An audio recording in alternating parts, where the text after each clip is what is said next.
எம்ஜிஆர் தொட்ட உயரங்களை வேறு யாரும் இந்தியாவிலேயே தொட்டதில்லை. ஒரு மாநில அளவில் மதிய உணவு திட்டத்தை அவர் விரிவாக்குறார்.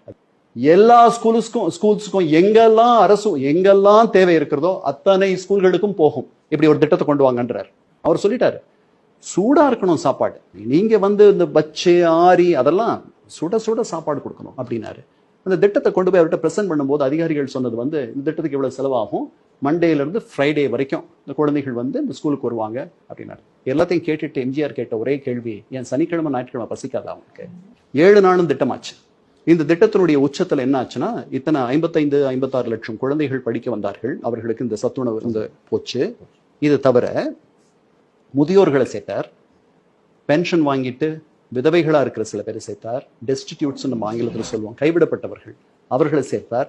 இது அதனுடைய உச்சத்தில் 95 லட்சம் பேருக்கு அவர் படியளந்து வயதானவர்கள், ஓய்வு பெற்றவர்கள், தங்களுடைய பிள்ளைகளால் கைவிடப்பட்டவர்கள், வசதி இல்லாதவர்கள், தன்னுடைய வாழ்நாளுடைய குறிக்கோளாக ஒரு நவீன வள்ளலாராக அவர் இருந்தார். அதுக்கு பிறகு இலவசங்கள் தர ஆரம்பிச்சார்.